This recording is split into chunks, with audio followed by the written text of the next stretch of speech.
కొంతమంది సెక్యులరిస్టులు వాళ్ళు ఉన్నటువంటి పరిస్థితులలో సెక్యులర్ అని మాట్లాడుకుంటూ తప్పు అని ప్రశ్నించే పరిస్థితులలో కోర్టులు లేవు, పోలీసు వ్యవస్థ లేదు, ప్రజాస్వామ్య వ్యవస్థ లేదు. ఎందుకంటే ఒక రాజకీయ పార్టీ ప్రశ్నిస్తే ఆ రాజకీయ పార్టీ పతనమైపోతుంది. ఒక వ్యక్తి ప్రశ్నిస్తే వాడిని హత్య చేస్తారు. ఒక వ్యవస్థ ప్రశ్నిస్తే వాళ్ళకు ఒక రాంగ్ ముద్ర ఐఎస్ఐ ఉగ్రవాదులని వాళ్ళని చెప్పి వాళ్ళని గుర్తించినటువంటి ఏదైతే సందర్భంలో ఉన్నదో హిందూ ఉగ్రవాదులు అని చెప్పి అన్నాడు. హిందూ దేశంలో ఉండి హిందువుల గురించి మాట్లాడితే హిందూ ఉగ్రవాదుల అంటే మీరు ఏమంటున్నారు సార్? 1 నేషన్ 1 లా అంటున్నారా? 1 నేషన్ 1 లా ఉండాలి, యూనిఫామ్ సివిల్ కోడ్ రావాల్సిందే, అందరికీ సమన్వయం ఉండాలి.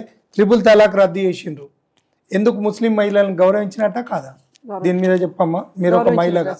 మరి అందరికి ఇప్పుడు వాళ్ళకు 4 భార్యలు ఉండొచ్చు, అట్లనే హిందువులకు కూడా 4 భార్యలు ఉండొచ్చు అని వదులుదాం. హిందువులు 4 భార్యలు ఉండొచ్చు, లేదు కదా సార్. అందుకే 1 నేషన్ 1 లా. ఇప్పుడు ఒకరు హద్దు ఇద్దరు ముద్ద అని అంటారు. ఇప్పుడు ఆ 4 భార్యలను చేసుకోవద్దని రద్దు చేసిండ్రు. అట్లనే వాళ్ళకు కూడా ఉన్నటువంటి కుటుంబ నియంత్రణ అనేది ఉండాలి. ఒకవేళ అల్లా ఇచ్చిండు, అల్లా ఇత్తాండు కంటానం మేమని అంటారు. అల్లా ఇత్తాండు కంటానం కనకు, ఇద్దరినితో ఆపు, సంసారం చేయకు.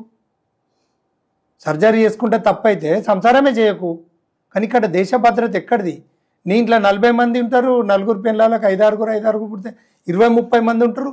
హిందువుల ఇళ్ళల్లో 2 ఉండబట్టే వాళ్ళను నువ్వు స్కూళ్ళకి ఎడ వెళ్తున్నావు. వాడు పంచర్లు అమ్ముతాండే, పంచర్ల బండ్లపై మెకానిక్ అవుతుండే, పండ్లు అమ్ముతాండే, ఏదో విధంగా జీవనయానం కొనసాగిస్తాండే. పాపం వాళ్ళది ఏంటంటే పిల్లలు కనే యంత్రాలుగానే వాడుతున్నారు తప్ప వాళ్ళని ఒక మనుషులుగా గుర్తించలే. కానీ భారతీయ జనతా పార్టీ అంటే కేంద్రంలో అధికారంలో ఉండి 370 ఆర్టికల్ను రద్దు చేసిండ్రు.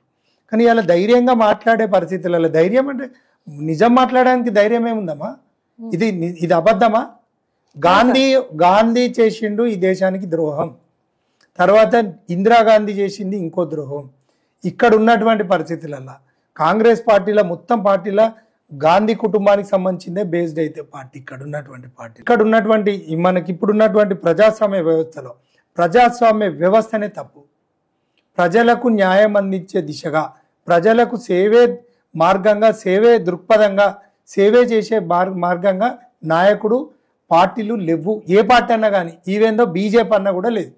నేను బీజేపీ అంటాను కదా, బీజేపీ పార్టీ కూడా రాజకీయబద్ధంగా, ప్రజాస్వామ్యబద్ధంగా ప్రజలకు అందరు కూడా న్యాయం చేయాలని చెప్పేసి ఒక శాంతి భావంతో ఒక ప్రజల లోపలికి వెళ్ళి ప్రజలను మెప్పుకోరించే విధంగా ఉంటున్నాయి.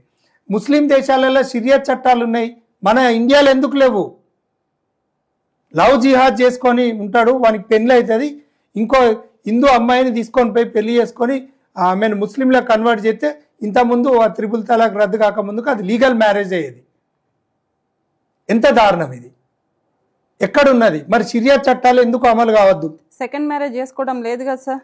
సెకండ్ మ్యారేజ్ అనేది వాళ్ళ మతం మార్పిడి అయినాక, ఆమె ముస్లింగా కన్వర్ట్ అయినాక ఆమె లీగలైజ్ అవుతుంది కదా, హిందూ మహిళ కాదు కదా.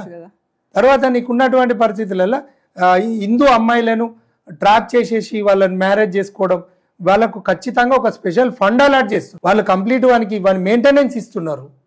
ఇలా మదర్సాలలో ఏం పొందిస్తున్నారు? ఇదంతా పక్కా పెడితే ఇది చాలా ఇంపార్టెంట్ టాపిక్. విషయం ఏంటంటే దేవాదాయ శాఖ ఒక మోసం.